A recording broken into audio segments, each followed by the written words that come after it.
My name is Rebecca, and 2 years ago my life crumbled when I found my husband's text messages to his coworker while I was undergoing chemotherapy. Now his tech company desperately needs my signature on patents that could make them millions, but they have no idea who they're dealing with anymore. I was 42 when everything changed. Mark and I had been married for 15 years, building what I thought was an unshakable foundation. We met in graduate school, both of us pursuing MBAs with big dreams. He was brilliant with technology, while I excelled at the business side. We complemented each other perfectly, everyone said. After graduation, we moved to Seattle, where opportunities in the tech industry were booming. Mark joined a promising startup called Horizon Tech, while I climbed the corporate ladder at a management consulting firm. We bought a charming craftsman home in Queen Anne with a view of the Space Needle from our bedroom window. Every morning, we'd share coffee on our little balcony, planning our future together. We decided not to have children. Our careers were our babies, we joked. Instead, we traveled extensively, filling our home with souvenirs from Tokyo, Barcelona, Cape Town. As Horizon Tech grew, so did Mark's responsibilities and salary. I was proud of him, watching him transform from an awkward coding genius into a confident executive. When he was named Chief Technology Officer 5 years ago, we celebrated for days. I remember thinking how lucky we were, how perfectly our lives had unfolded according to plan. My own career was thriving, too. I had become a partner at my firm, specializing in helping tech companies streamline their operations. I understood the industry inside and out, including the legal frameworks protecting intellectual property. This knowledge would become crucial. Later, though I had no way of knowing it then, the first sign that something was wrong appeared so ordinary that I missed it completely. I was exhausted constantly. At first, I blamed work stress and approaching middle age. Then came unexpected weight loss that even my rigorous exercise routine couldn't explain. When bruises started appearing on my skin after the slightest bump, I finally made an appointment. Just to rule things out, I told Mark, who nodded distractedly, his attention focused on his laptop where he was reviewing code for a new project. Something revolutionary, he kept saying. Something that would change everything for Horizon.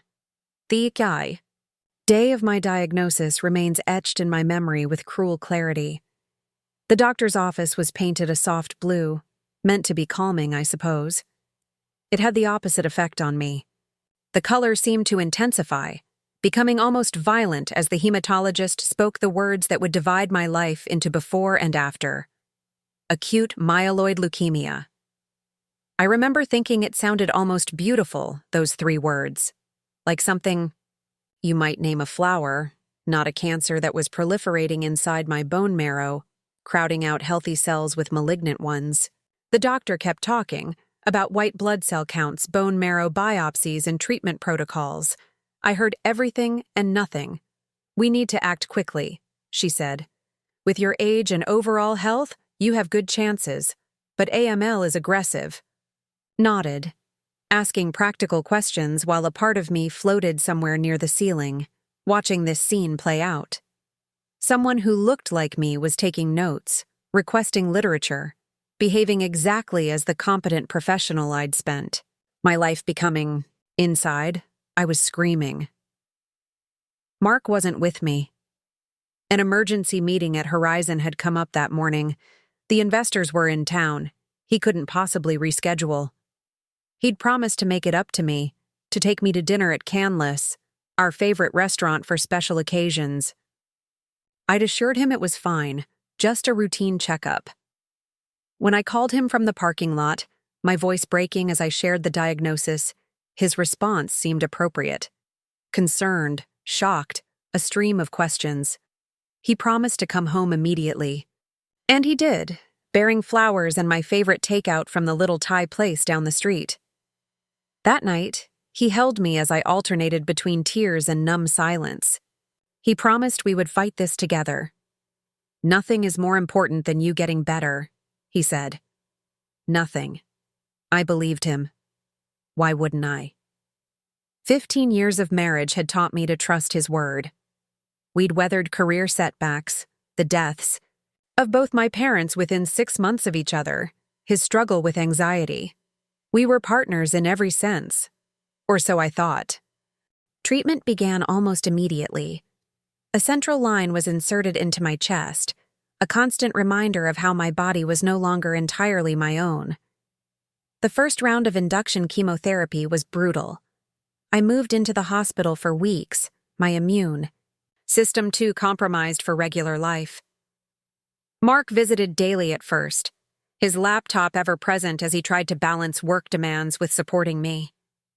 "The timing is terrible," he confessed one evening, rubbing his bloodshot eyes.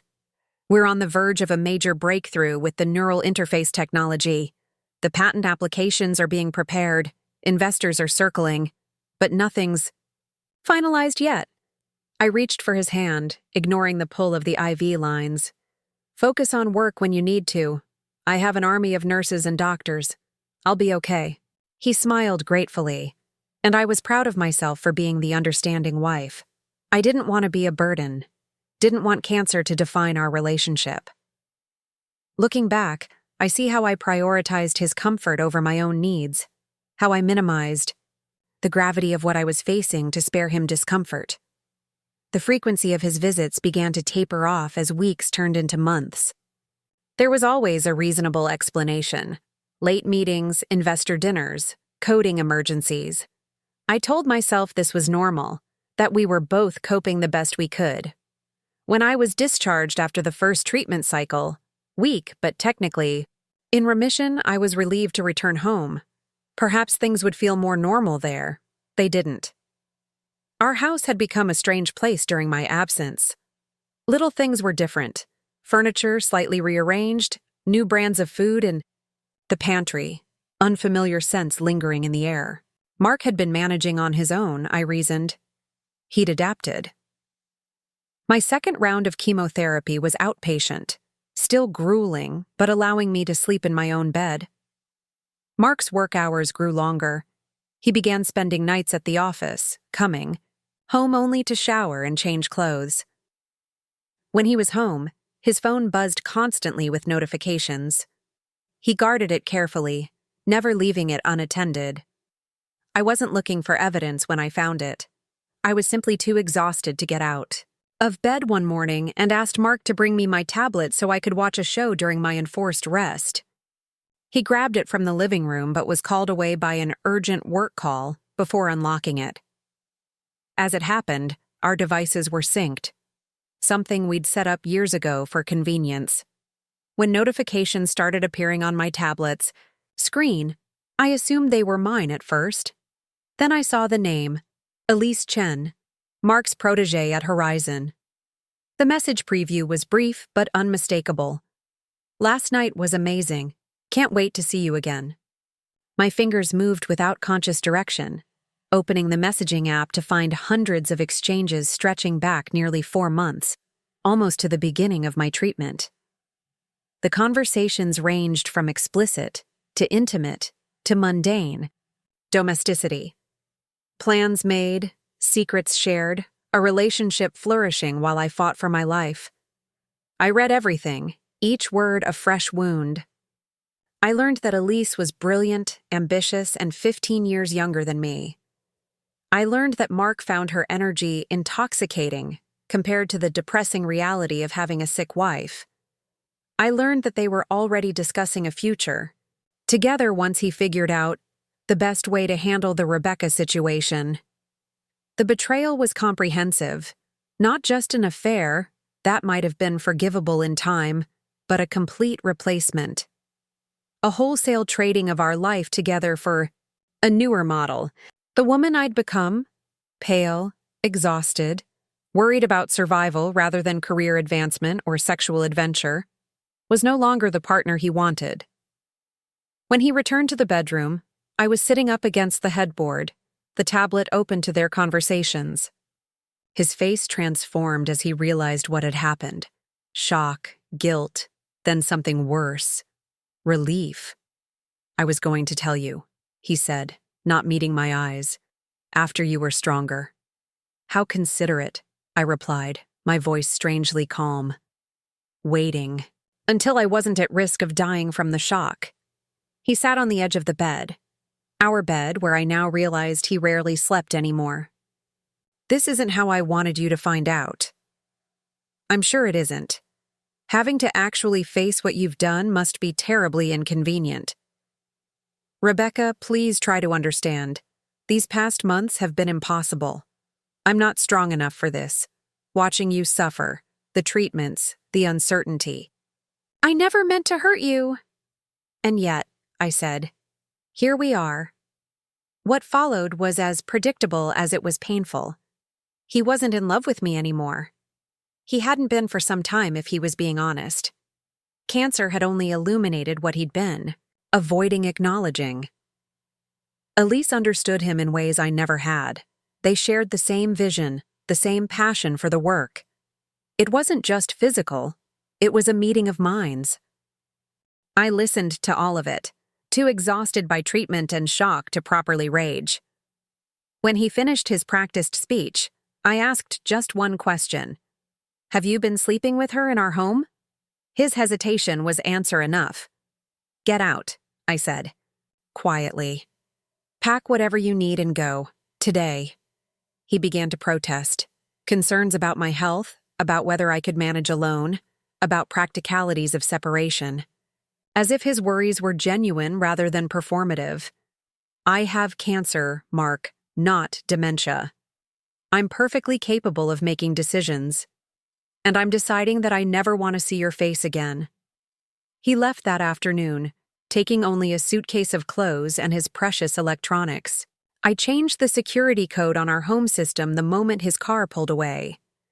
Then I sat in my empty living room and did something unexpected. I laughed. A horrible, broken sound that eventually dissolved into tears, but laughter nonetheless, at the absurdity of it all. Here I was, fighting daily for my life while my husband conducted a relationship with a woman who probably thought a port was just something you drank after dinner. The cosmic joke of it struck me as grimly hilarious.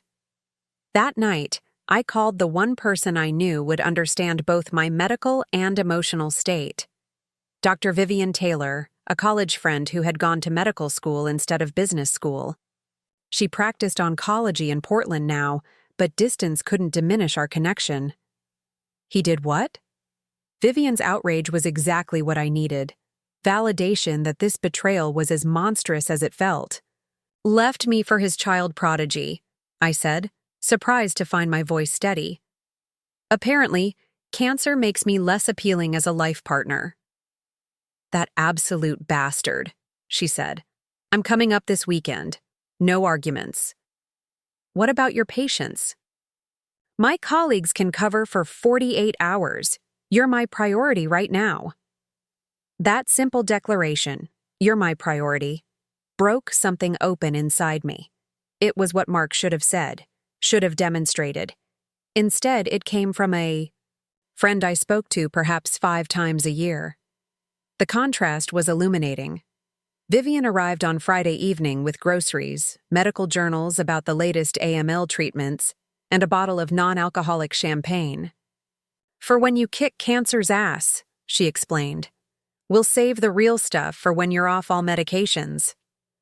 She stayed for 3 days, cooking nutritious meals for my depleted body, accompanying me to a treatment session, and most importantly, helping me develop a plan. Not just for medical care, but for the life that would follow, the life I now had to reimagine without Mark.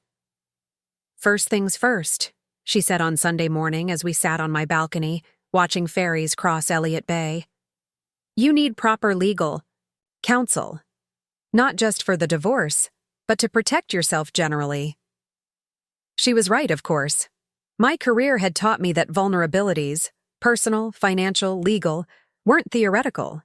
They were doors through which disaster entered if left unattended, and I was nothing if not practical. The day Vivian left, I made 2 calls. The first was to Elaine Kwan, the most ruthless divorce attorney in Seattle, known for leaving opposing counsel shell-shocked in her wake. The second was to my firm, informing them that I would be taking an extended medical leave. "Take all the time you need," my managing partner assured me. "Your clients adore you. They'll wait." I wasn't so sure, but that was a problem for later. Right now, surviving was my full-time job. Surviving cancer and surviving betrayal. Both required different treatment protocols, different specialists, different strategies, but both were, I decided, equally non-negotiable outcomes. The weeks that followed established new rhythms. Treatment cycles dictated much of my schedule, but between them, I met with Elaine to prepare for divorce proceedings. Mark had moved in with Elise, making his intentions unmistakable. He communicated primarily through texts, brief logistical messages about collecting more of his belongings or financial matters that needed addressing. I learned that Horizon was on the verge of announcing a major breakthrough, the neural interface technology Mark had mentioned. Early tests were promising. Investment was pouring in. The patent applications were being finalized. What Mark didn't know, what he had apparently forgotten in his new life with Elise, was that 3 years earlier, during a particularly innovative period in Horizon's development, he had brought home technical problems to solve. We'd spent countless evenings at our dining table, his whiteboard filled with diagrams and code snippets, my business acumen helping to shape what would become valuable intellectual property. And most critically, there was documentation of my contributions.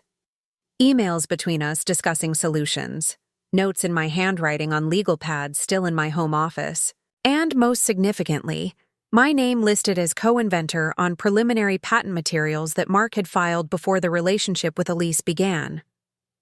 I said nothing about this to Mark or to Elaine. Some cards were worth holding close until the perfect moment to play them. And I suspected that moment would come.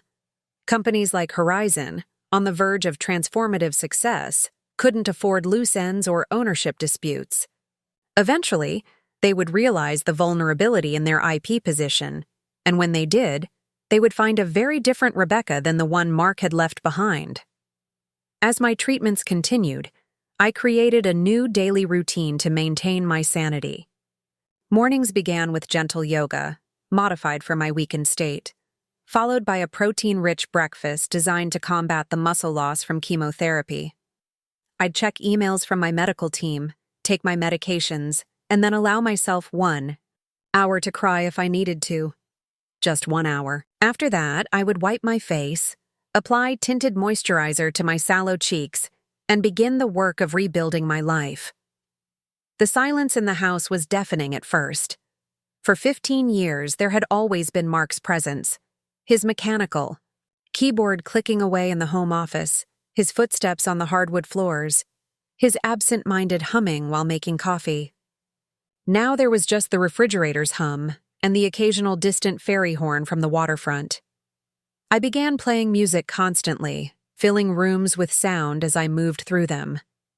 6 weeks after Mark left, my oncologist, Dr. Rivera, delivered cautiously optimistic news. "The latest bone marrow biopsy shows no detectable leukemic cells," she said, her eyes smiling above her mask.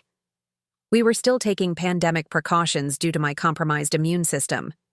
You're technically in remission, but with AML, we need to make sure it stays that way," I finished for her. I'd become fluent in cancer speak, understanding the careful balance between hope and caution that oncologists maintain. "Exactly. I'm recommending 2 more rounds of consolidation therapy. Then we'll discuss maintenance strategies. More chemicals flooding my veins, more days of nausea and fatigue, more battles with insurance companies who questioned the necessity of certain medications. But also, more time, more future, more life stretching ahead of me if I could just get through this gauntlet, whatever it takes," I told her. "I'm not finished yet." Dr. Rivera reached across her desk and squeezed my hand. A rare breach of professional distance that I appreciated more than she could know. That's exactly the attitude that helps patients beat this. And Rebecca, I've rarely seen anyone handle treatment with your level of grace. Grace. It wasn't how I would have described myself. Bald, 15 pounds lighter, dark circles beneath my eyes that no concealer could fully disguise. But perhaps grace wasn't about appearance. Perhaps it was about facing the unimaginable without surrendering to despair. As I drove home from the hospital, Seattle's familiar skyline gleaming in rare winter sunshine, I pondered what grace truly meant in this context. Was it maintaining dignity while vomiting into hospital basins? Was it resisting the urge to slash Mark's expensive suits before he collected them? Or was it something deeper, choosing to find meaning in suffering rather than being consumed by it? I stopped at Cary Park on the way home, a scenic overlook offering panoramic views of the city. Mark and I used to come here on clear days, planning which neighborhoods we might move to next, which mountains we might climb when we retired, dreams that now belong to a different timeline, a different Rebecca. Standing at the railing, wind whipping my silk scarf, a gift from Vivian to make baldness look deliberate, I made a decision. Grace would be my armor, not my vulnerability. I would move through this crucible with such fierce dignity that when I emerged on the other side, and I would emerge, no one would dare pity me, especially not Mark. The following week brought an unexpected change to my solitude. My younger sister Ava called from Chicago where she worked as an ER nurse. "I've put in for a transfer to Harborview," she announced without preamble. "I'm moving in with you for a while." "Ava, you can't uproot your whole life. Already done. They need trauma nurses badly, and I need to be with my sister." "This isn't a discussion, Beck." I started to protest further, then remembered the countless times I'd supported Ava through breakups, career transitions, and her brief but disastrous marriage in her 20s. Perhaps accepting help wasn't weakness, but recognition of the cycles of giving and receiving that defined family bonds. "When do you arrive?" I asked instead. "Next Tuesday. Don't bother cleaning. I've seen your mystery. Diagnosis shows. I know what chemo does to energy levels." True to her word, Ava arrived the following week, bringing a whirlwind of energy into my too-quiet home. Unlike Vivian's clinical precision, Ava approached my care with the organized chaos of someone used to triage situations. She designated recovery areas throughout the house, created medication charts that even my pharmacist admired, and instituted mandatory daily walks to keep your muscles from turning to hospital jello. Most importantly, she provided companionship without requirement. Some days we talked for hours, dissecting Mark's betrayal or planning renovation projects for the house. Other days, when treatment left me foggy and nauseated, she simply sat, nearby reading medical journals, her presence a comfort without demands.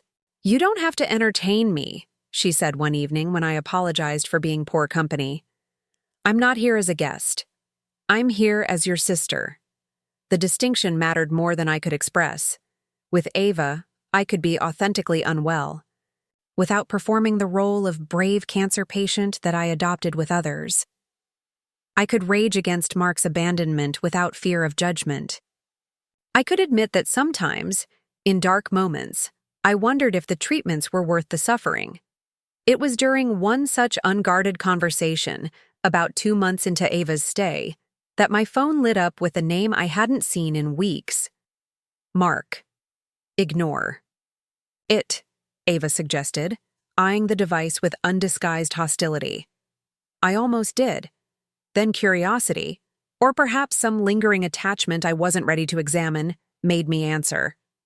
"Rebecca." His voice was tense, professional, the tone he used with difficult clients. "I hope you're doing well." "Cut the pleasantries, Mark. What do you want?" A pause then. "We need to talk about the house, and some other matters, legal things. My lawyer handles all communications regarding our divorce. You have her number. This isn't about the divorce, it's about Horizon, about the neural interface patents." My pulse quickened, but I kept my voice steady. "What about them?" "There's been a complication with the filings. The legal team found your name on some of the early documentation. It's creating issues with the investors. Now we arrived at the heart of it. Not concern for my health, not remorse for his betrayal, business interests, financial implications. The only language Mark truly understood. That sounds like a Horizon problem, not a Rebecca problem, I replied, conscious of Ava watching me intently. Can we meet? In person? It would be easier to explain everything face to face. The thought of seeing Mark, of confronting the reality, of his existence outside my memories and anger, sent a wave of nausea through me that had nothing to do with chemotherapy. I'm in the middle of cancer treatment, Mark. As you may recall from your brief participation in that process, I don't have energy to spare for Horizon's patent concerns. His sigh carried clearly through the connection. Rebecca, please. This is important. The company is about to close a round of funding that would change everything. There's a lot at stake. For you, you mean. For everyone involved. Including, potentially, you. That caught my attention, though I was careful not to let it show in my voice. Send the documents to Elaine. If there's anything requiring my attention, she'll let me know. This isn't something that can be handled through lawyers.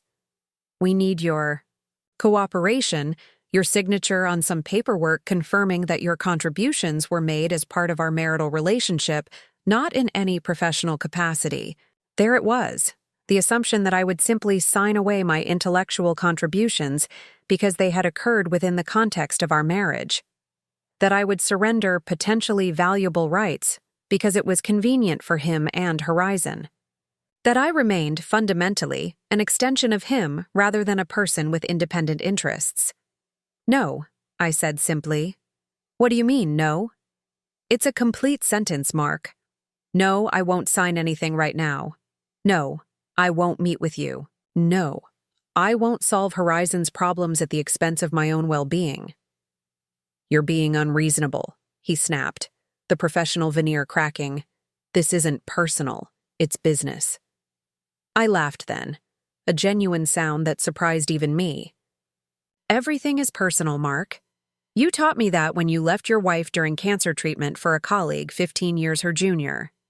You made it personal. Now you can deal with the business consequences. I ended the call before he could respond, turning to find Ava grinning with undisguised pride. Holy shit, sis. That was badass. I set the phone down carefully, suddenly exhausted by the confrontation. It felt good, but also terrifying. Why terrifying? Ava moved to sit beside me on the couch, tucking a throw blanket around my legs. Because I have no idea what I'm doing. I don't know if I have any real leverage here, or if I'm just postponing the inevitable. What if they can force me to sign? What if they sue me? Ava considered this, her nurse's practicality shifting to address this new symptom. Then we get you the right experts. Just like we assembled your medical team, we create a team for this battle too. But Rebecca?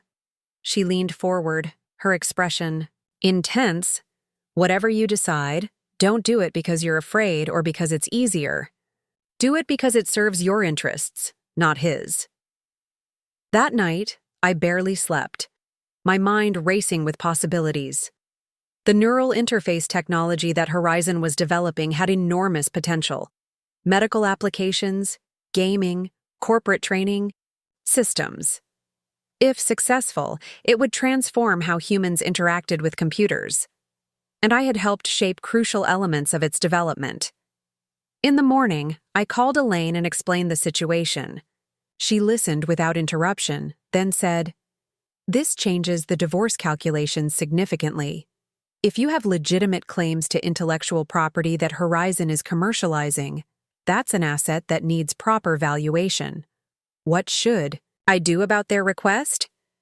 Nothing for now. Let them sweat a little. I'll reach out to a colleague who specializes in IP law to get a clearer picture of your position." The IP specialist, Catherine Wong, contacted me later that day. Her assessment was direct and empowering. Based on what you've described and the documentation you have, you likely have legitimate co-inventor status on at least portions of these patents. That gives you significant leverage. Leverage for what exactly? I asked, trying to understand the practical implications. That depends on what you want. Financial compensation, ongoing royalties, recognition, or perhaps something else entirely from your soon-to-be ex-husband and his company. What did I want? It was a question I hadn't fully considered in the whirlwind of diagnosis, treatment, and betrayal. Survival had consumed all available mental energy. But now, with remission offering a tentative future, what did I want that future to include? Revenge. Seemed too small a goal, too reactive. Money mattered, certainly. Cancer treatment was expensive even with insurance, and my career had been interrupted at a crucial point. But money alone felt insufficient compensation for what had been taken from me. As I pondered this question, my phone buzzed with a text from an unknown number. "Rebecca, this is Elise Chen. I think we should talk." The audacity stole my breath. Mark's affair partner, the woman he had chosen over supporting his sick wife, wanted to talk. Every instinct screamed to block the number immediately. Instead, I found myself typing, "About what?" The response came quickly. About Horizon, the patents, and the situation with Mark. "There are things you should know." I showed the exchange to Ava, who snorted in disbelief. "It's a trap. She's trying to manipulate you for Mark or the company." "Probably," I agreed, "but I'm curious what angle they're working now. You're not actually considering meeting her?" I considered the question carefully. "Information is power," I said finally. "And right now, they have more information about Horizon's current position than I do. If Elise wants to provide some, why refuse? Because she's sleeping with your husband and probably wants to screw you over to secure her future with him? Valid point," I conceded. "But what if we control the encounter?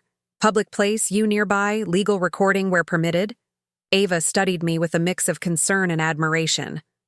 "When did my big sister become such a strategist? When cancer and betrayal stripped away everything except the necessity of protecting myself," I replied, surprising myself with the clarity of the insight. 2 days later, I sat in a quiet corner of a cafe in downtown Seattle, a scarf wrapped elegantly around my head, concealing the patchy regrowth of my hair. I'd applied makeup carefully, not for vanity, but for armor. Let Elise see a composed woman, not a cancer patient. Let her see the error in Mark's calculation. She arrived exactly on time, her youth and vitality immediately apparent. Slender, with glossy black hair and the confident posture of someone accustomed to being the smartest person in any room. She spotted me and approached with visible hesitation. "Rebecca? Thank you for meeting me." She extended her hand, which I ignored, gesturing instead to the chair across from me. "You have 15 minutes, Elise. I suggest you use them well." She sat, adjusting the sleeve of her expensive blouse. Burberry, I noted, similar to one I'd bought Mark for Christmas 2 years earlier. Had he shared my gift-giving history with her, I wondered, or was the similarity coincidental? "First, I want to say I'm sorry about your illness. I hope your treatments are going well." Let's skip the performative concern, shall we? We both know you're not here about my health. She flinched slightly, then nodded. "You're right. I'm here about Horizon, about the patents and about Mark. In that order of priority, I assume." A flash of something, guilt, annoyance, crossed her features. "The situation is complicated. The neural interface technology we've developed could help millions of people. It could revolutionize treatment for paralysis, for neurological disorders. Spare me the pitch deck, Elise. I've been in enough corporate presentations to recognize one. What do you want from me?" She leaned forward, dropping the professional facade. "Mark didn't tell me about your contributions to the early work. Not until the lawyers found your name on the documentation. He tried to minimize it, said it was just you helping him organize thoughts, not real technical input." "And you believe that?" I didn't know what to believe. So I looked at the original files myself. Your notes were all over the architecture of the user experience design. The aspects that make the technology intuitive rather than just functional. I watched her carefully, trying to discern her angle. And now you're concerned about the legal implications. I'm concerned about several things. She hesitated, then continued. Including the fact that Mark lied to me. And if he lied about this, what else hasn't he told me the truth about? Now we approached something interesting. Doubt creeping into her perfect narrative. I stayed silent, letting her fill the space. The investors are getting nervous. They've asked questions about ownership disputes, about potential delays. Mark assured them everything would be resolved quickly, that you would cooperate. She met my eyes directly. But you haven't. I've been rather occupied with not dying, I replied dryly. I understand that. But this technology could actually help people like you, people fighting serious illnesses. Delaying it over personal matters seems selfish. The attempt at manipulation was so transparent I almost laughed. Selfish? That's your position? That I should surrender legitimate intellectual property rights because otherwise I'm hurting hypothetical future patients? She had the grace to look uncomfortable. That came out wrong. No, it came out exactly as intended. You're trying to use moral leverage because you lack legal leverage. It's a smart tactic, but ineffective with someone who understands the game. Elise's composure cracked slightly. What do you want, Rebecca? Money? Public credit? To punish Mark? The question echoed Catherine Wong's earlier inquiry. What did I want? Looking at the woman who had replaced me so easily in Mark's affections, I suddenly realized the answer. I want what's rightfully mine, I said slowly. No more, no less. And I want the truth to be acknowledged. Not hidden, not minimized, not rewritten to serve someone else's narrative. What does that mean, practically speaking? I smiled, gathering my purse and preparing to leave. My 15 minutes were nearly up, and I had no intention of revealing my full thinking. It means Mark and Horizon will need to make me a proper offer, one that recognizes both my legal position and the ethical breach that occurred. Until then, I suggest you all reconsider your approach. As I stood, Elise looked up at me with an expression I hadn't expected. Not hostility or calculation, but something close to respect. He underestimated you, she said quietly. Everyone does, I replied. It's their mistake, not mine. After my meeting with Elise, the game changed.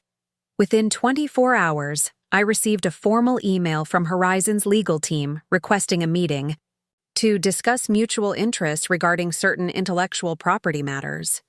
Their tone was carefully neutral, betraying none of the urgency I now knew existed behind the scenes. I forwarded it to Catherine without comment. They're scrambling, she confirmed during our call later that day. My sources tell me Horizon has a conditional deal with MedTech Innovations worth at least 8 figures, contingent on clean IP ownership. Your name on those early patent documents is a wrench in their machine. What's our next move? I asked, still adjusting to thinking. In terms of strategy and leverage rather than emotional reaction. We wait, Catherine said firmly. Let them make an offer. Whatever they propose first will be insultingly low, but it will give us a starting point. Ava, who had insisted on being present for all legal discussions, snorted from her position by the window.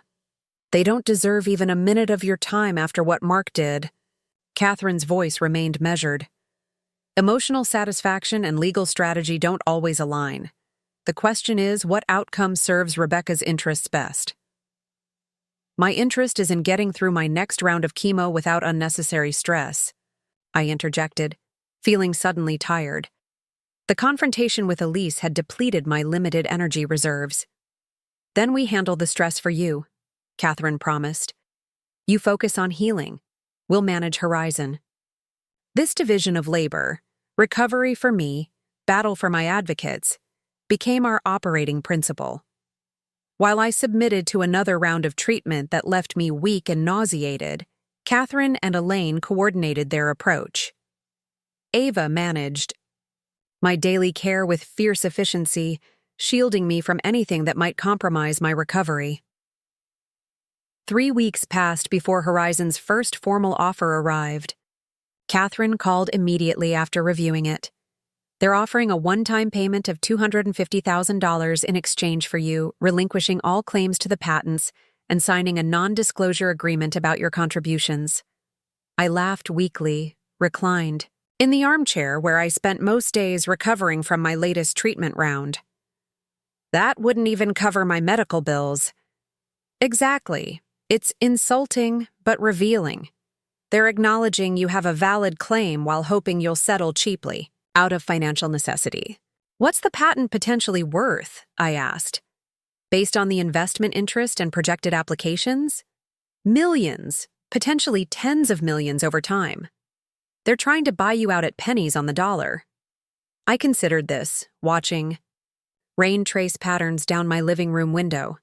Seattle in spring, perpetually washed clean, perpetually beginning again. Decline the offer, I said finally. But don't counter yet. I want to see what happens when they get more desperate. Catherine's approval came through clearly. Perfect. We show them we understand the game and won't be rushed or lowballed.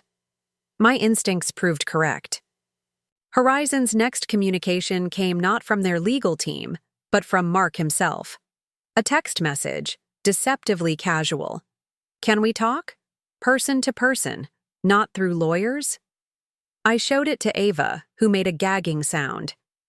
He's trying to leverage your history. Banking on emotional manipulation, working where legal pressure failed. Should I ignore it? I asked, genuinely uncertain. My feelings about Mark had evolved into something complex. Not the searing pain of fresh betrayal, but not indifference. Either. More like a scar that occasionally pulled at the surrounding tissue, reminding me of its presence. What does your gut say? Ava countered, always more interested in my autonomy than in directing my choices. My gut, ironically enough, had become my most reliable advisor through cancer treatment. When doctors and nurses asked about symptoms, side effects, medication responses, I had learned to trust my body's quiet knowledge. Perhaps the same intuition could guide me here. I think I should meet him, I said slowly. Not alone, not at his convenience, but on my terms. There's something satisfying about facing him directly rather than through proxies. Ava studied me carefully. You're stronger than you were when he left. Not just emotionally, you look different. You carry yourself differently. It was true. Though cancer had taken much from me physically, it had given me a strange gift. The absolute certainty that I could survive devastating loss and emerge intact. There was power in that knowledge, a kind of unshakable core that hadn't existed before. I'll meet him at the park, I decided. Cary Park, where the whole city is visible. A reminder of the bigger picture. The day of our meeting dawned clear and bright, one of those rare Seattle spring days when Mount Rainier emerges from its cloud cover to dominate the horizon. I dressed carefully in clothes that skimmed my thinner frame without emphasizing it. Wide-legged linen pants, a flowing silk tunic, a cashmere wrap against the breeze. My hair had begun returning in earnest, a soft silver rather than my former dark brown, but I covered it with a stylish head wrap nonetheless. Not out of shame, but because I wasn't yet ready to share this new aspect of myself with Mark. Ava drove me to Cary Park, hovering protectively until I shooed her away. Wait in the car, I instructed. I need to do this alone. Call if you need backup, she said, reluctantly retreating to a bench within eyesight but out of earshot. Mark arrived, precisely at the agreed time, ever punctual. He looked both familiar and strange, the same tall frame and angular features, but somehow diminished. His confident stride had acquired a hint of hesitation. The sight of him approaching unleashed a flood of conflicting emotions. Anger, sadness, a ghost of the love we'd once shared, and something unexpected, pity. Rebecca, he said as he reached me at the viewing platform railing. Thank you for meeting me. He gestured vaguely toward my body. You look well. Cancer chic, I replied dryly. Very exclusive aesthetic. He winced. I deserved that. You deserve far worse, but that's not why we're here. Mark turned to face the panoramic view, gathering his thoughts. I wanted to talk about the patent situation directly, without lawyers filtering everything. I'm listening. The offer Horizon made was low, I know that. But there's room for negotiation. We could settle this reasonably without dragging it out. I studied his profile, noting new lines around his eyes, a tightness to his jaw that hadn't been there before. What's the rush, Mark? Investors getting nervous? His hands gripped the railing tighter. This technology could do enormous good, Rebecca. It's bigger than me, bigger than Horizon even. We're on the cusp of something revolutionary. And yet, you didn't see fit to properly credit one of the people who helped conceive it. That was a mistake, he admitted, surprising me. I should have acknowledged your contributions from the beginning. Why didn't you? He hesitated, and I saw the moment he decided to be honest rather than strategic. Because it was easier to think of the breakthrough as entirely mine. It fit the narrative better. Brilliant tech innovator creates game-changing interface. The messy reality of collaboration, especially with my spouse, complicated the story. The casual selfishness of his answer hit harder than any calculated deception might have. He hadn't maliciously stolen my ideas. He had simply found it inconvenient to remember my role. That casual erasure reflected our marriage's dissolution perfectly. Not a dramatic implosion, but a gradual, selfish forgetting of my value. And now? I asked. Now that the inconvenient reality is threatening your funding? Now we need to resolve this quickly and fairly, he said, turning to face me fully. What do you want, Rebecca? Name your price.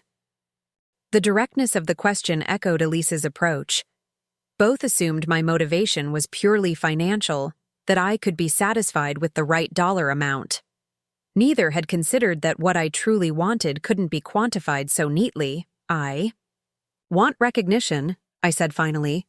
Public irrevocable recognition of my contributions to the neural interface architecture. Co-inventor status on the patents. My name on the technology that I helped create. Mark's expression tightened. That complicates the corporate structure.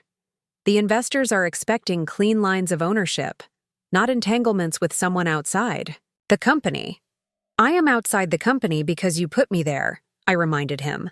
When you decided your brilliant protégé was more valuable than your wife, you created this complication yourself. He had the grace to look away, gaze returning to the Seattle skyline. There's a board meeting tomorrow. They're expecting me to report that this issue is resolved or on the path to resolution. It can be resolved very simply. Credit where credit is due, Mark. Both legally and publicly. And financially? He pressed. If we acknowledge your co-inventor status, what compensation are you seeking? I had discussed this extensively with Catherine. The potential value of the neural interface technology was significant, but speculative. It could be worth millions if successfully commercialized, or relatively little if implementation challenges proved insurmountable. A 5% stake in the patent licensing revenue, I said. Non-dilutable, transferable to my heirs or designees. He exhaled sharply. That's steep. It's proportionate to my contribution and the risk you created by attempting to exclude me. For a moment, I thought he would argue further. Instead, he nodded slowly. I'll take it to the board. But Rebecca, he hesitated. There's something else we should discuss while we're speaking directly. What's that? Elise ended things between us last week. The information landed strangely. Not the vindication I might once have craved, but not irrelevant either. I'm sorry that a relationship built on betrayal didn't prove sustainable, I said, my tone deliberately neutral.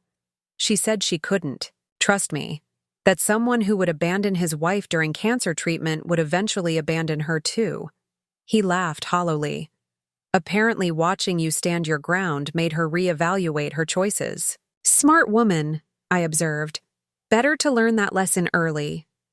Mark turned to me, his expression unguarded for the first time since his arrival.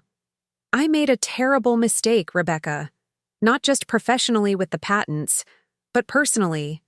The way I left, what I did to us, it was unforgivable. The words I had once longed to hear now arrived too late, aimed at a version of me that no longer existed. The Rebecca who had needed Mark's validation, his remorse, his return. She had been transformed in the crucible of cancer and abandonment. Yes, I agreed simply. It was unforgivable. Is there any chance? He began, then stopped himself. No, that's not fair to ask. There isn't, I confirmed, knowing the unfinished question. What we had is gone, Mark. Not just because you left, but because of who I've become in your absence. He nodded, acceptance mixing with regret on his face. You seem stronger somehow. Cancer has a way of clarifying priorities. So does betrayal. I adjusted my wrap against a sudden breeze. Have your legal team contact Catherine about the patent arrangement. I believe our personal business is concluded. As I turned to leave, Mark called after me. For what it's worth, I am truly sorry, Rebecca. I paused, considering my response carefully. Not for his benefit, but for my own integrity. I believe you are. But your regret isn't my responsibility anymore. Walking away, I felt lighter than I had in months. Not because of forgiveness. I wasn't ready for that. Might never be. But because I had faced the source of my deepest pain and remained steady. The encounter had confirmed what I already knew. My worth wasn't determined by Mark's validation or regret. It existed independently, undiminished by his abandonment. Ava met me halfway to the car, her expression anxious. How did it go? Productively, I said, linking my arm through hers. I think Horizon will meet our terms. That's not what I meant and you know it, she pressed. How are you feeling? I considered the question as we walked, taking inventory of my emotional state with the same careful attention I gave my physical symptoms. Peaceful, I said finally, surprising myself with the accuracy of the word. Not happy exactly, but at peace with where I am. Ava squeezed my arm. That's worth more than any patent settlement. She was right, of course. The legal victory taking shape, the recognition and compensation that would soon be formalized, mattered. But it paled beside the personal victory of standing firmly in my reclaimed power, facing the man who had once defined my sense of self and finding him curiously diminished in importance. Cancer had taken much from me. Mark had taken more. But what remained, the essential core of who I was, had proven stronger than I ever imagined possible. 3 days after my meeting with Mark at Cary Park, Catherine called with news that sent ripples through my carefully reconstructed life. The board accepted your terms, she announced, her typically measured voice carrying a note of triumph. 5% non-dilutable stake in all licensing revenue, full co-inventor credit on the patents, and a seat on the advisory committee for further development applications. I sat down on the edge of my bed, suddenly lightheaded. Advisory committee? That wasn't part of our demands. They added it themselves, Catherine explained. Apparently, after reviewing your specific contributions more thoroughly, they realized your expertise in user experience design would be valuable for implementation. It's a paid position, part-time consultancy. The irony wasn't lost on me, being offered a professional role at the company where my husband had replaced me personally. Do they realize I'm still in cancer treatment? They're proposing flexible scheduling, virtual participation until you're able to attend in person. The cynical view is that they're trying to keep you close and happy to prevent future complications. The practical view is that they genuinely value what you bring to the table. I considered this unexpected development while watching a hummingbird dart among the flowering bushes outside my bedroom window. Life continuing, adapting, finding sweetness even in uncertain environments. What happens if I decline the advisory role but accept the rest? You can absolutely do that, Catherine assured me. The patent agreement stands independently. The advisory position is entirely optional. That evening, I discussed the offer with Ava over the simple dinner she'd prepared: roasted vegetables and grilled chicken, the kind of clean, nutritious food that had become our norm during my recovery. "It's a power move," Ava declared, refilling my water glass. "Offering you a seat at their table after pushing you out of your own home. The audacity is almost impressive." "Maybe," I conceded, "but there's something appealing about it too. Not because of Mark or any desire to be connected to him, but because the work itself interests me. The neural interface technology has fascinating applications, especially in healthcare." Ava studied me across the table. "You're actually considering it?" "I'm considering reclaiming a piece of my professional identity that got lost somewhere between diagnosis and divorce." I set down my fork, organizing my thoughts. For months, I've been defined primarily by what happened to me: cancer patient, abandoned wife. Maybe this is a chance to be defined again by what I can contribute. "Just make sure you're doing it for the right reasons," Ava cautioned. "Not to prove something to Mark or Horizon. The only person I need to prove anything to is myself," I replied, realizing the truth of it as I spoke. "And what I need to prove is that cancer and betrayal haven't diminished my capabilities or my future possibilities."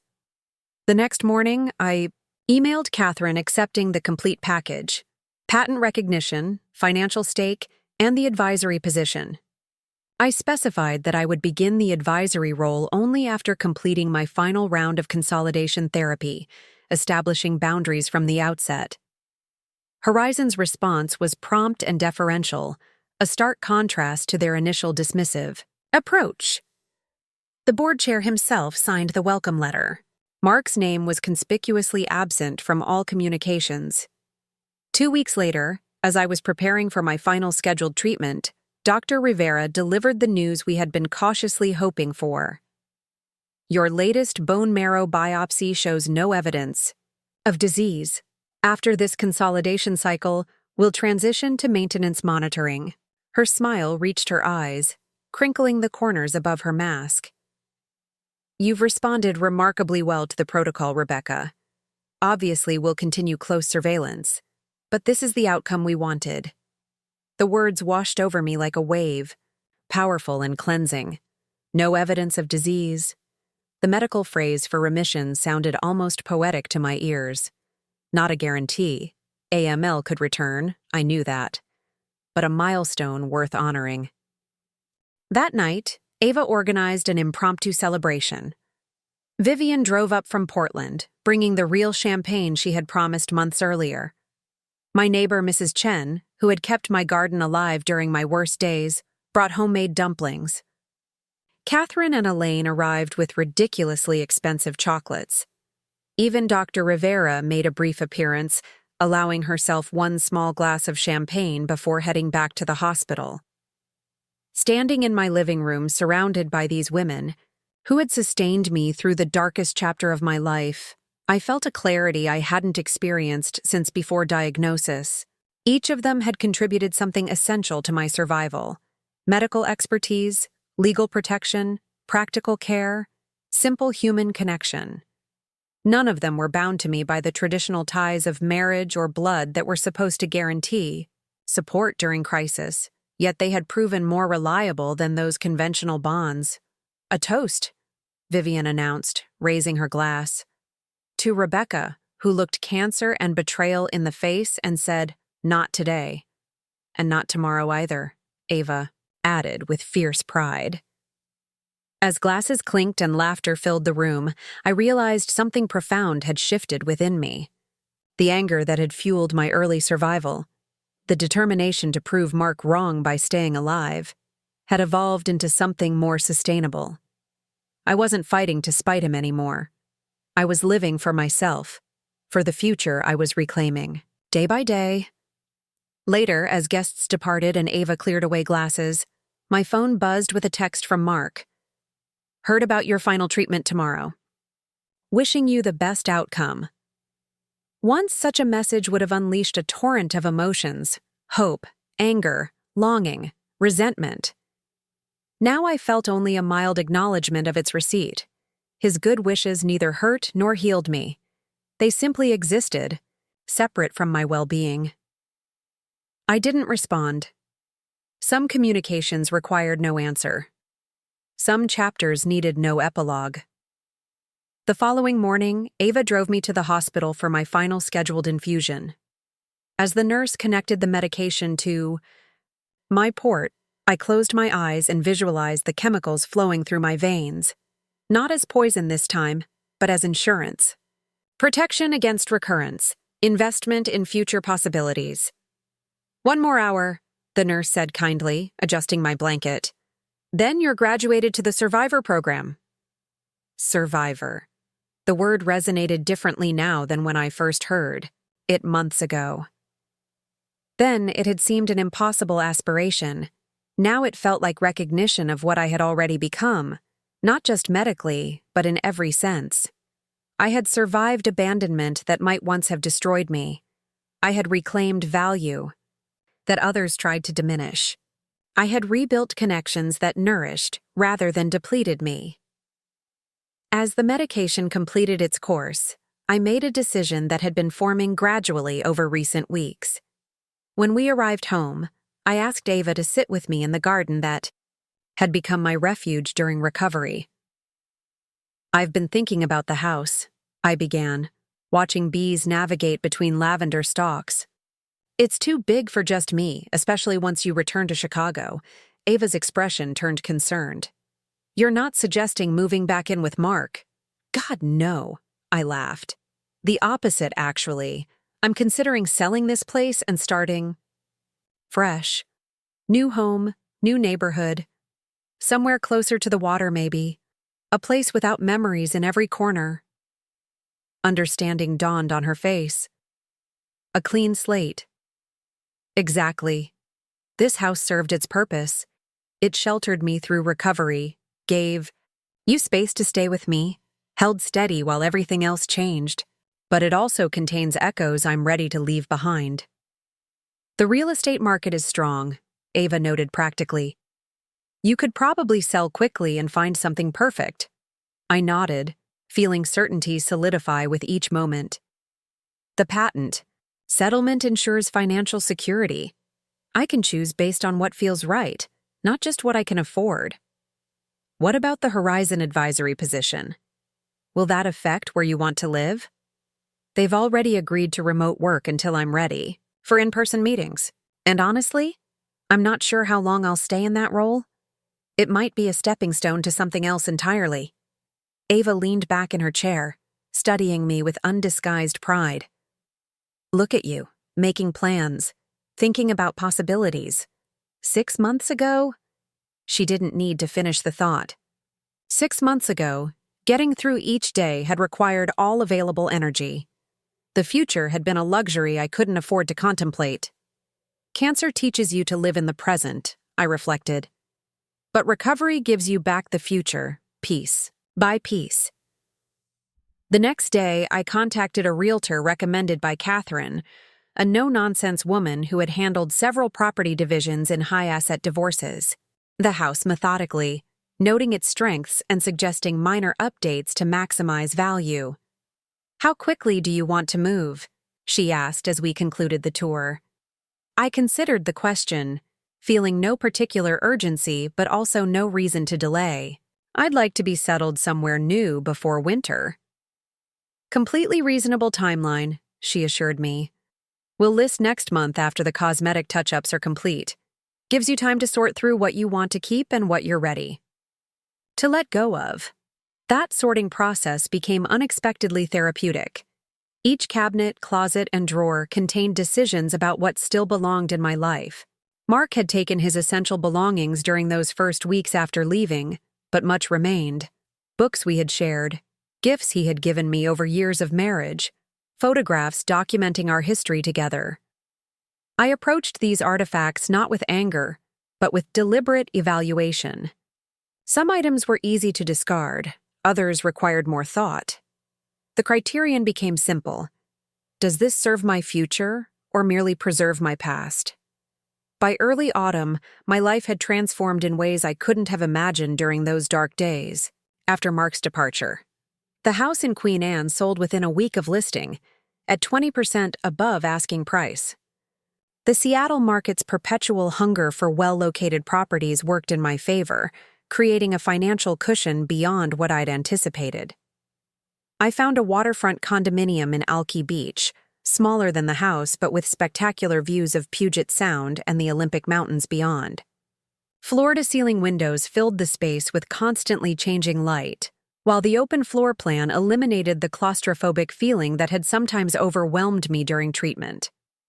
Most importantly, every inch of it was mine alone, untouched by previous relationships or painful memories. Ava helped me move, then reluctantly prepared to return to Chicago. Her emergency department there had granted multiple extensions to her leave, but couldn't hold her position indefinitely. "You'll come back for holidays," I insisted, as we shared our last breakfast on my new balcony, watching ferries cross-cross. The sound. "And I'm well enough to visit you now, too." "Promise you'll call if anything changes with your health," she said, stirring her coffee with unusual concentration. "I can be on a plane in hours." "I promise, but Dr. Rivera says the maintenance protocol is working beautifully. Monthly checkups and blood work, no signs of recurrence." I reached across the table to clasp her hand. "You've already given me more than I could ever repay. It's time for you to reclaim your own life." She blinked rapidly, fighting tears. "Taking care of you wasn't a burden, Beck. It was a privilege." Her words stayed with me long after she'd gone. The concept of caregiving. As privilege rather than obligation. It represented everything Mark had failed to understand, the perspective he'd lost in his self-absorption. That realization, oddly enough, finally freed me from the last vestiges of bitterness toward him. His choices reflected his limitations, not my worth. My first official day as part of Horizon's advisory committee arrived in late September. Though I'd been reviewing materials remotely, this marked my initial appearance at their downtown headquarters. I dressed carefully in a tailored charcoal suit, a silk scarf hiding the central line scar at my collarbone. My hair had returned in a striking silver-white crown, which I decided to embrace rather than color. Let them see the physical manifestation of what I'd endured. The receptionist's eyes widened slightly when I gave my name. "Ms. Lawson, welcome to Horizon. The team is gathering in the Rainier conference room. May I show you the way?" I followed her through open-concept workspace where conversations paused momentarily as we passed. Word of my arrival had clearly spread. I kept my expression pleasant but reserved, mindful of Catherine's advice. "You're there as a professional expert, not as Mark's ex-wife. Establish that boundary immediately." The conference room held 8 people, several of whom I recognized from industry events over the years. Mark sat at the far end of the table, his attention fixed on his laptop until the door closed behind me. His head snapped up, eyes registering surprise at my transformed appearance. The board chair, Diane Walters, rose to greet me. "Rebecca, thank you for joining us. Your insights into the user experience architecture are already proving invaluable." "Thank you for the opportunity," I replied, taking the open seat deliberately positioned opposite from Mark. "I'm looking forward to helping refine the interface for wider applications." The meeting proceeded with professional focus. Technical staff presented the current development status, marketing outlined consumer research findings, and legal provided updates on patent protections, including my newly formalized co-inventor status. I offered observations sparingly but precisely, addressing only the substantive issues rather than organizational politics. Mark spoke little, his contributions primarily addressing engineering challenges. When our eyes occasionally met, Across the table, his would shift away first. Not from guilt, I realized, but from something closer to uncomfortable recognition. He was seeing me clearly, perhaps for the first time in years, not as an extension of himself or a convenient support system, but as an independent professional with expertise that his company now valued. After the meeting adjourned, Elise Chen appeared in the doorway, her expression carefully neutral. She had been notably absent from the proceedings despite her senior role in the project. Now she approached as others filtered out, leaving just the three of us in an awkward triangle of shared history. "Rebecca," she acknowledged with a brief nod, "your recommendations on the tactile feedback mechanisms were spot on. We've already implemented the adjustments." "I'm glad they were helpful," I replied, matching her professional tone. Up close, I noticed subtle changes in her appearance. Dark, circles beneath expertly applied concealer, tension lines around her mouth that makeup couldn't quite disguise. The pressures of the project, or perhaps the aftermath of her relationship with Mark, had taken a toll. Mark cleared his throat. "Rebecca, do you have a moment to discuss the medical applications roadmap? Since that aligns with your personal experience." Elise stiffened almost imperceptibly, then murmured something about another meeting and departed. I wondered briefly about the current dynamics between them in the office, then dismissed the thought as irrelevant to my purpose. "I have a few minutes," I agreed, checking my watch. "But I'll need to be brief. I have an appointment across town." We moved to a small side room with glass walls, private enough for conversation but public enough to maintain propriety. Mark seemed to struggle with how to begin, shuffling papers unnecessarily.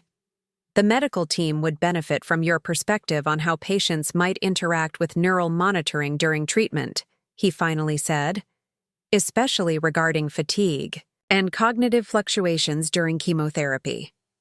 "I can draft some thoughts based on my experience," I offered, though I should note that every cancer patient's journey differs significantly. He nodded, then abruptly changed course. "You look well, healthy. The new hairstyle suits you." "Thank you." I kept my tone neutral, neither encouraging nor discouraging. "Personal observations. And I heard you sold the house. Moved to West Seattle?"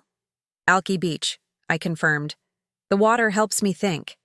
An awkward silence expanded between us, filled with unspoken history. Finally, Mark set down his pen with deliberate care. "I know this is inappropriate in a professional context, but I need to say it once more and then never again." He met my eyes directly. "I made the biggest mistake of my life walking away from you. Not just from our marriage, but from who we were together. Partners, collaborators, friends. I miss that connection every day." The confession hung in the air between us. 6 months earlier, it might have torn open barely healed wounds. Now, it simply existed as information, neither devastating nor redeeming.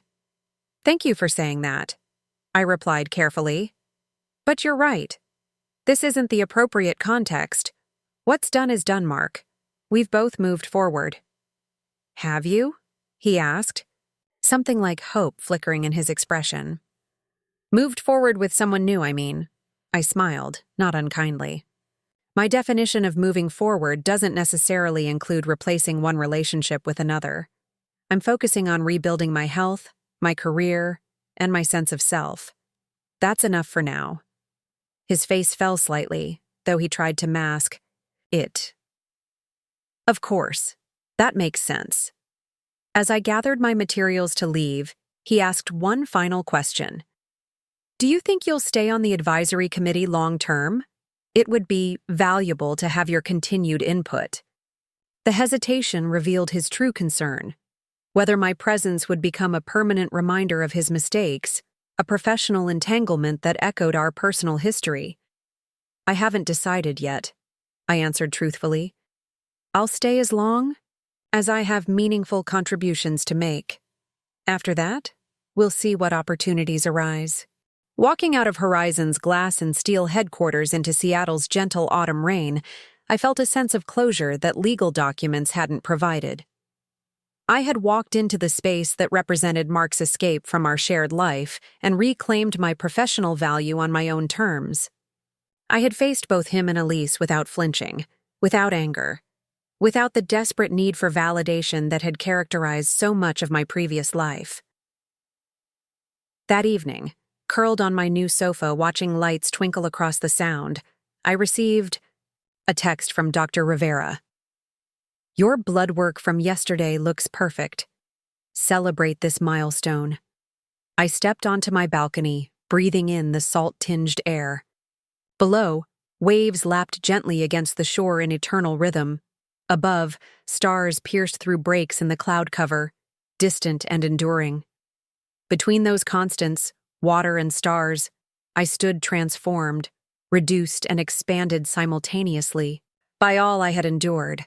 Cancer had taken things from me that could never be restored. Mark had withdrawn what I once thought essential to my happiness. Yet here I was, not merely surviving, but beginning to thrive in a life reconstructed from those substantial losses. I lifted my glass in a silent toast to myself, to the women who had sustained me, to the future stretching open before me, uncertain as all futures are, but mine to shape with newfound clarity and purpose. Winter descended on Seattle with its characteristic gray skies and persistent drizzle. But my new home transformed the dreary season into something almost magical. From my wall of windows, I watched storms roll across Puget Sound, waves crashing dramatically against the shoreline while I remained warm and secure. The contrast wasn't lost on me. Nature's fury outside, peace within. It mirrored my own journey through cancer and betrayal to this unexpected harbor. My work with Horizon's advisory committee had settled into a productive rhythm. Twice-monthly meetings, occasional consultation calls, and regular review of development. Materials kept me engaged without overwhelming my still-recovering energy reserves. The neural interface technology was progressing rapidly toward clinical trials, with particular promise for patients with neurological conditions. I found myself increasingly drawn to the medical applications rather than the commercial aspects. During one particularly productive session, I proposed a pilot program specifically for cancer patients undergoing cognitive assessment during treatment, an area where I had intimate knowledge of the challenges. The typical cognitive tests are frustrating and demoralizing when you're already battling chemobrain, I explained to the medical development team. A neural interface that could gently monitor cognitive function without requiring active participation from exhausted patients could revolutionize treatment protocols. Dr. Sanjay Gupta, Horizon's chief medical advisor, leaned forward with interest. "We hadn't prioritized oncology applications, but you're absolutely right. The neural fatigue during cancer treatment presents a perfect use case. It would need to be extraordinarily sensitive," I continued, warming to the subject. "When I was in treatment, there were days when even completing a simple memory sequence felt like climbing Everest. The technology should recognize effort as much as results." As the team discussed technical requirements, I caught Mark watching me from across the conference table, an unreadable expression on his face.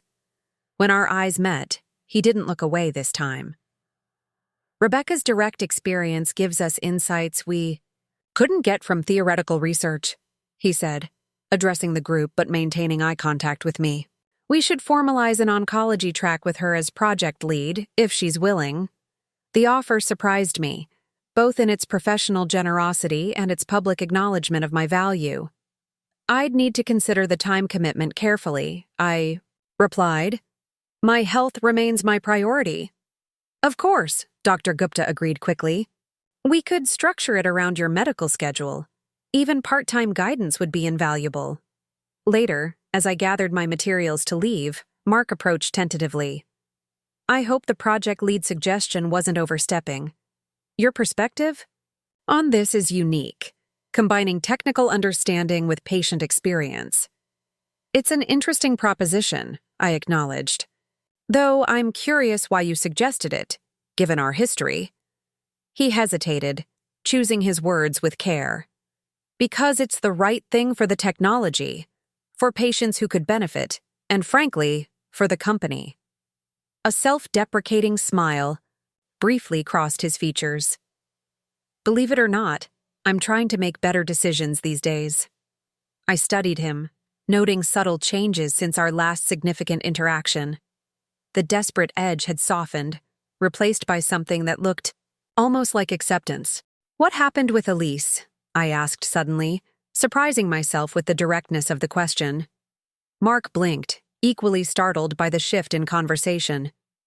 She's still with the company, but transferred to the Singapore office last month. It was her request.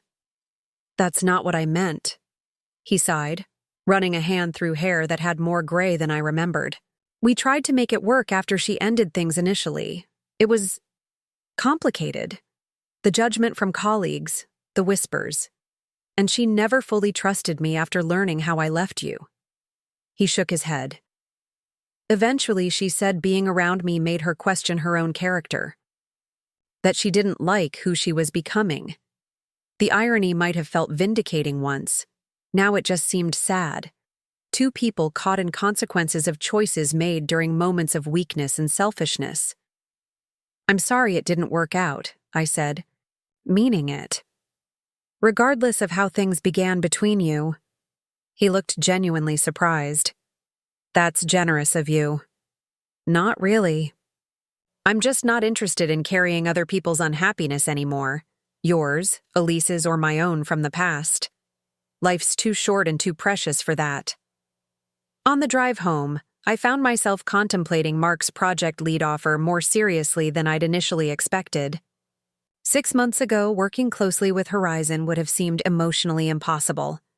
Now, it represented an opportunity to channel my difficult experiences toward something meaningful.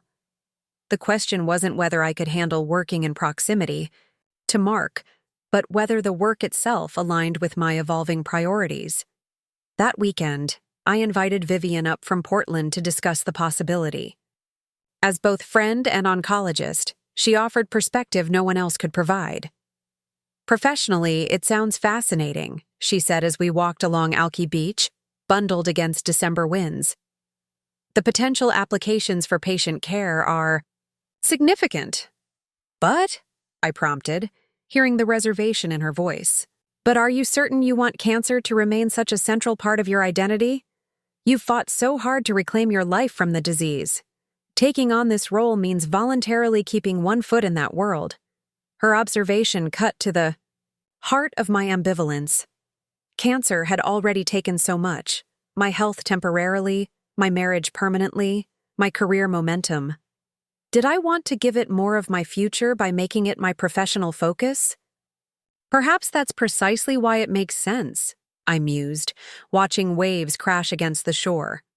Transforming the experience into something constructive rather than just destructive. Vivian considered this. Reclaiming the narrative? Something like that. Using what happened to create tools that might make someone else's journey a little less brutal. We walked in companionable silence for several minutes before Vivian spoke again. There's something else to consider. Can you work effectively in an environment where both Mark and his choices are constant reminders of that painful period? I appreciated that she didn't frame the question around forgiveness, that oversimplified concept that people often pushed on those who'd been wounded, as if forgiveness were the only legitimate response to betrayal. I don't think about Mark much anymore, I realized aloud. Not with anger, not with longing, not with anything particularly intense. He's just someone I used to know who made choices that shaped my life, but no longer defines it. Vivian's smile was gentle but knowing. That's more significant than any professional decision, Rebecca. That's freedom.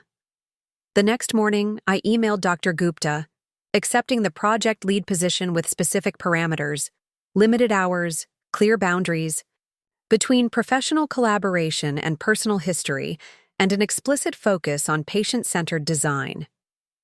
His response came within the hour, enthusiastically agreeing to all conditions. That settled, I turned my attention to the approaching holidays, my first since diagnosis without active treatment, without a marriage, without the weight of unresolved betrayal.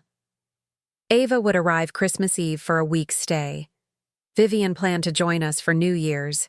Even my neighbor Mrs. Chen had accepted my invitation for Christmas dinner. I began decorating my new home thoughtfully, selecting items that held no associations with previous celebrations. A small, fragrant pine tree on my balcony, rather than a towering indoor Douglas fir. Delicate silver ornaments, instead of the eclectic collection Mark and I had gathered over years of marriage. New traditions for my new life. While arranging white lights along my balcony railing, I received an unexpected text from Max, Mark's nephew, whom I'd always been close with before the separation. "Aunt Rebecca, Mom told me about your recovery and new place. So happy you're doing well. I'm in Seattle for holiday break from grad school. Could I stop by sometime? I've missed you." The message brought unexpected tears. In the chaos of cancer and divorce, I'd lost connection with parts of Mark's family that had once been significant in my life. Max had been like the child we never had, spending summers with us throughout his teens, calling me for advice during his undergraduate years. Responded immediately. "I've missed you too, Max. Come for lunch tomorrow?" The view is spectacular even in winter. Setting down my phone, I realized that this too was part of healing, reclaiming relationships that mattered to me regardless of their connection to Mark. My identity was no longer defined by being his wife, so why should my relationships be limited by our separation? The following day, watching Max exclaim over the panoramic views from my living room, I felt another piece of my reconstructed life click into place. He was no longer the gangly teenager I remembered, but a poised young man completing his master's in environmental science. "Uncle Mark told me you're working with Horizon on some neural interface technology," he said as we settled with bowls of homemade soup. "That sounds fascinating." I noted his careful phrasing. Uncle Mark, rather than simply Mark, acknowledging our changed relationship without awkwardness. "It's an interesting project with promising medical applications," I confirmed. "Actually, I've just agreed to lead the oncology implementation track." "Because of your experience with cancer?" His directness was refreshing after months of people dancing around the subject. "Partly. I understand the patient perspective in ways the technical team doesn't, but also because it's meaningful work that uses my professional skills in a new direction." Max nodded thoughtfully. "Finding purpose through difficulty. That's something my environmental studies professor talks about. How personal connection to issues creates the most effective advocates." Our conversation flowed easily. From there, touching on his studies, my recovery, Seattle's climate initiatives, and a dozen other topics. Not once did he ask directly about the divorce or offer platitudes about everything happening for a reason. He simply met me where I was now, without fixating on how I'd arrived there. As he prepared to leave, he hesitated at the door. "Would it be okay if I visited again before heading back to school? Maybe help you finish those holiday decorations?" The request delivered another piece of understanding, that bonds formed with love could transcend the relationships that initially created them. Max wasn't Mark's nephew to me. He was simply Max, a young man I'd helped guide toward adulthood, someone whose company I genuinely enjoyed. "I'd like that very much," I told him, meaning every word. That night, standing on my balcony watching moonlight silver the water, I realized how much had changed in a single year. The woman who had sat devastated in a doctor's office. The woman who had discovered her husband's betrayal through carelessly synced messages. The woman who had faced cancer alone.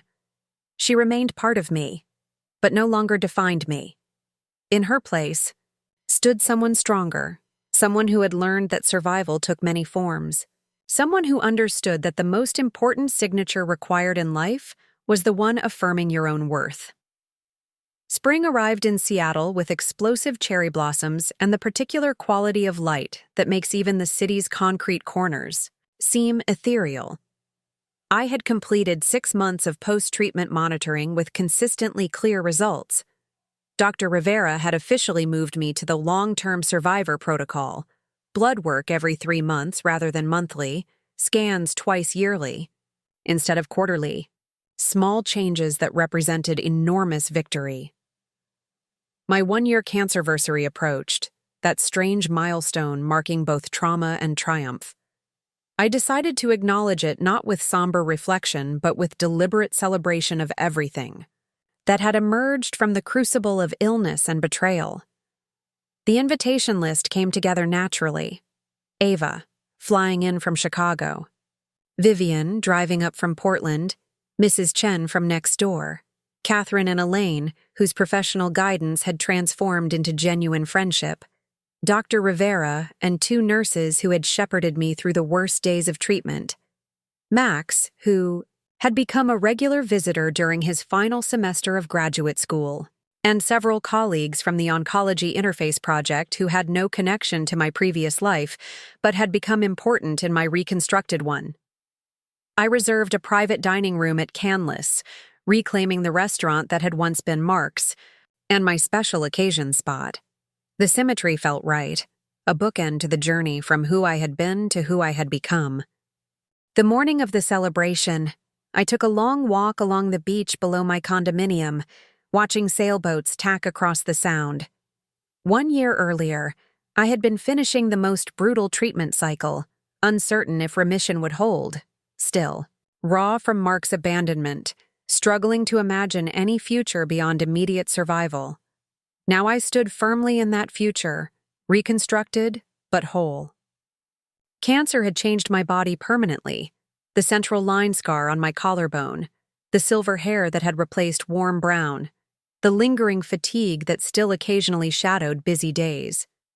Betrayal had altered my understanding of security and commitment, making me more self-reliant but also more discerning about which connections deserved investment.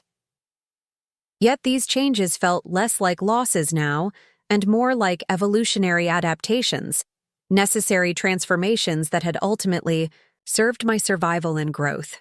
The person who emerged from this year of destruction and rebuilding was more authentic, more resilient, and paradoxically, more at peace than the woman who had preceded her. As I turned to head home and prepare for the evening, my phone buzzed, with a text from a number I didn't immediately recognize. "Rebecca, it's Elise Chen. I know this is completely unexpected, but I'm back in Seattle temporarily for the Technology Summit. I heard about your celebration tonight from someone at Horizon. I wanted to wish you well on your cancerversary. Your work on the oncology interface has been revolutionary for the project. Congratulations on both fronts." I stared at the message, an unexpected communication from the last person I would have anticipated hearing from. After a moment's consideration, I responded simply, "Thank you, Elise. I appreciate the good wishes." Her reply came quickly. "I know this is presumptuous, but if you ever have time for coffee while I'm here, I'd welcome the chance to speak with you directly, professional to professional." The request was so unexpected, I laughed aloud, startling a nearby seagull. The woman who had been my husband's affair partner during my cancer treatment wanted to meet for coffee. A year ago, such a suggestion would have seemed like cruel mockery. 6 months ago, it would have triggered renewed pain. Now it registered primarily as an interesting development, not threatening, not enticing, simply an option to consider, on its own merits. "I'll think about it," I replied honestly. "Safe travels either way." That evening, surrounded by the people who had truly shown up for me, I found myself reflecting on the stark contrast between conventional bonds and chosen connections. My marriage, supposedly the most committed relationship in my life, had fractured under pressure, while friendships, professional relationships, and even neighborly goodwill had strengthened into a support system more reliable than I could have imagined. After dinner, I clinked my glass for attention, feeling unusually moved to address the gathered company. A year ago, I couldn't have imagined this moment, I began, looking around at the faces that had become my most treasured community. Not just because my health was uncertain, but because I believed I had lost my foundation when my marriage ended. What I didn't yet understand was that foundations can be rebuilt, often stronger than before. Ava wiped away a tear, reaching to squeeze my hand across the table. I continued. Each of you represents a different piece of that rebuilt foundation. Some of you provided medical care, others legal protection, practical help, professional opportunity, or simply the gift of treating me as a whole person rather than a patient or victim. Together you've shown me that family isn't defined by traditional relationships, but by who shows up when showing up matters most. Dr. Rivera raised her glass. To Rebecca, who taught our entire oncology team about grace under unimaginable pressure. To my sister, Ava added, who is the strongest person I know. To new beginnings, Vivian concluded, and the wisdom to recognize them even when they arrive disguised as endings. As dessert was served, my phone lit up with a text from Mark. I heard today is your cancerversary. I know I have no right to mark this occasion with you, but I wanted you to know I'm thinking of you and grateful that you're still in this world, even if no longer in my life. The project team speaks of you with immense respect. The message landed differently than it might have months earlier. There was no spike of anger, no whisper of longing, no desire to respond with either fury or forgiveness. It was simply information, evidence that Mark, too, was evolving in his understanding of our shared past and separate futures. I set the phone aside without replying, returning my attention to the people who had earned their places in my celebration through consistent presence and genuine care. Some connections required acknowledgement, others did not. Learning to distinguish between them had been one of my most valuable lessons. The following week brought another surprising development. The project lead position I had accepted with Horizon's oncology track had begun generating attention beyond the company. A medical technology journal requested an interview about the patient-centered design approach I had implemented. Following that publication, I received an invitation to speak at a conference focused on humanizing medical technology. Catherine called after reading the article. Have you considered how this might evolve professionally? There's clearly demand for your particular combination of technical knowledge and patient experience. I've been focused on the immediate project, I admitted.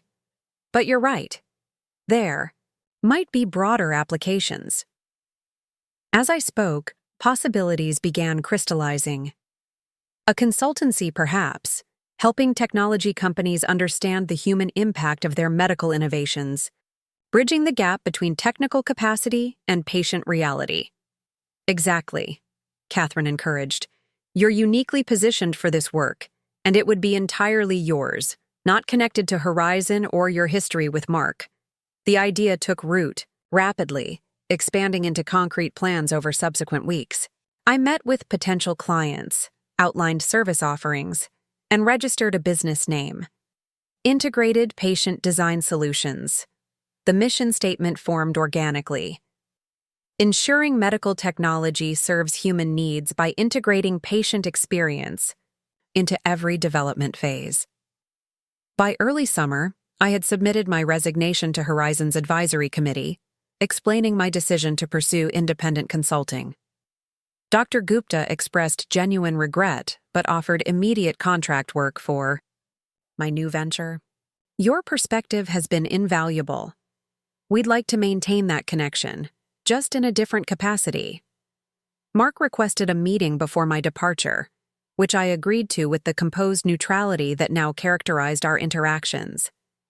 You've built something remarkable from circumstances that would have broken most people, he said when we met in the same glass-walled conference room where we had first reconnected after the separation.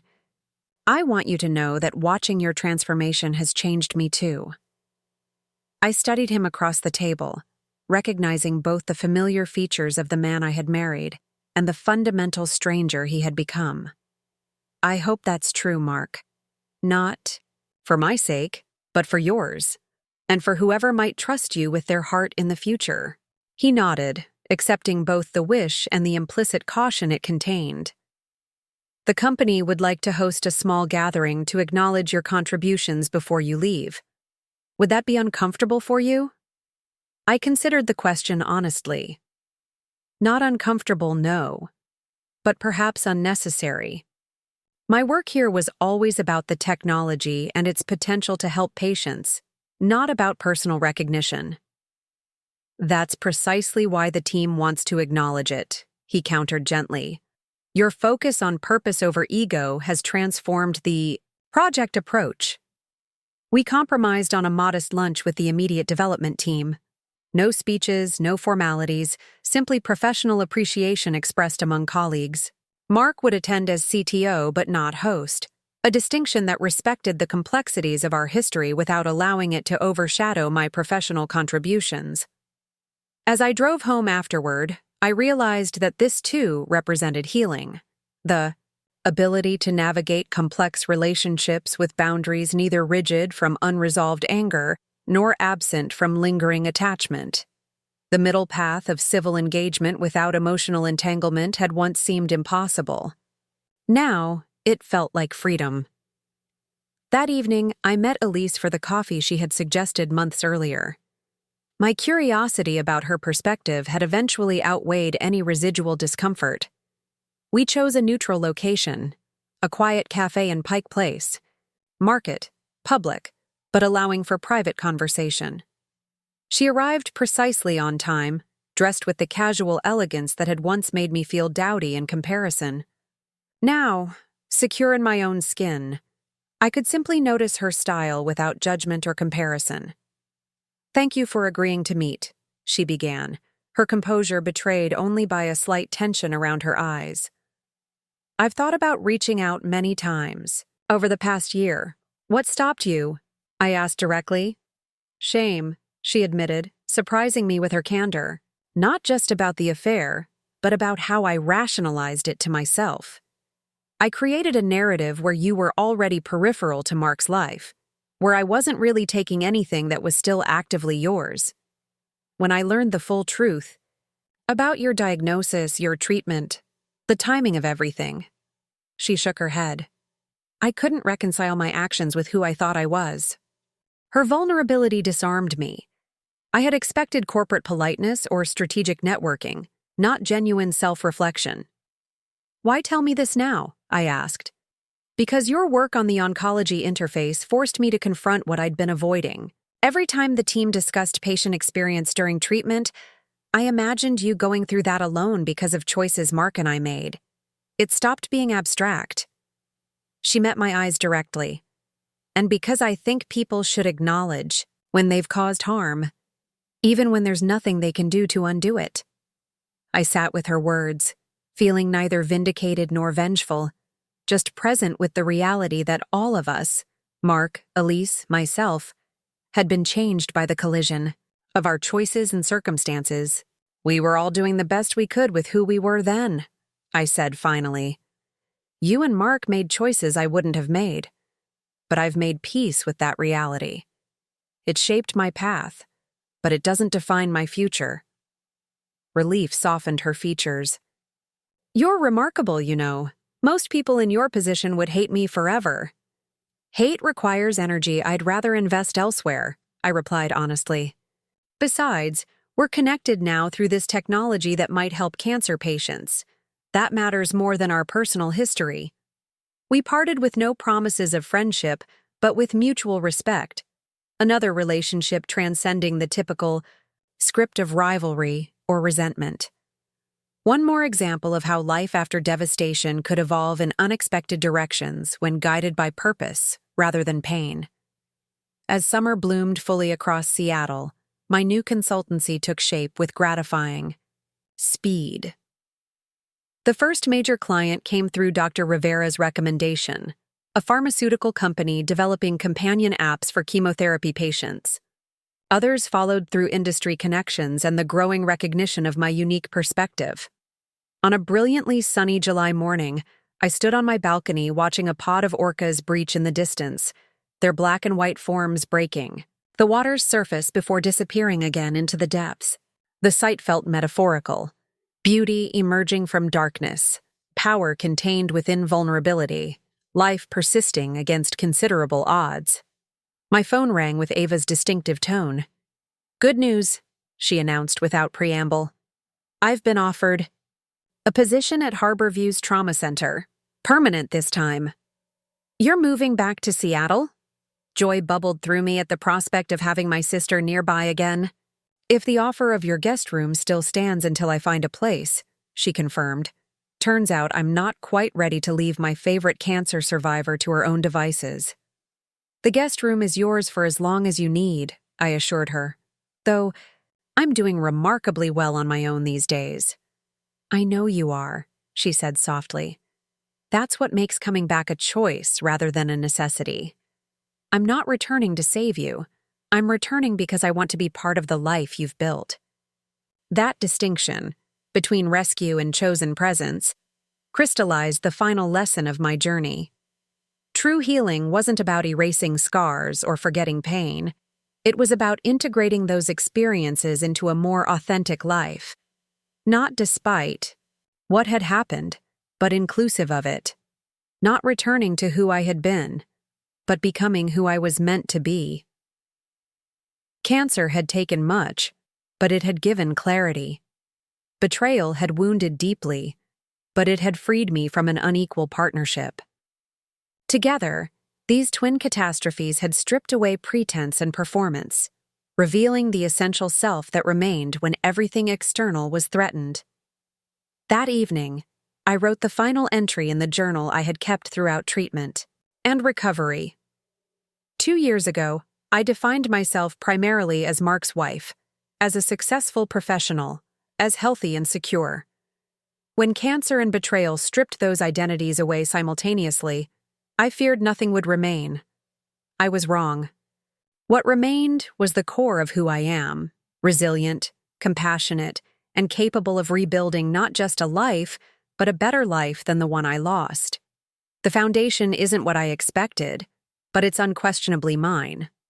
I closed the journal and placed it on my bookshelf alongside medical textbooks, legal documents, and literature that had sustained me through the darkest days. Together, they told the story not just of what had happened to me, but of what I had created from those circumstances. Outside, the summer sunset painted my windows in shades of gold and rose. Inside, I stood at the center of a life reconstructed with intention and purpose. A life that honored both what had been lost and what had been found in the aftermath of destruction. The signature that Horizon had once so desperately needed from me had ultimately been less important than the one I had placed on my own life, affirming its worth, its direction, and its beautiful, hard-won independence. Thank you for joining me for this story of resilience and transformation. If you've been moved by Rebecca's journey, please consider subscribing to my channel for more powerful narratives about overcoming life's most challenging moments. Each week, I share stories that remind us of our capacity to rebuild and find meaning even after devastating loss. Hit that subscribe button, turn on notifications, and join our community of listeners who believe in the power of the human spirit to triumph over adversity. And if you know someone who might find strength in Rebecca's story, please share this video with them. Sometimes the stories we hear become the courage we need in our own lives. Until next time, remember that your signature on your own life is the most powerful one you'll ever write.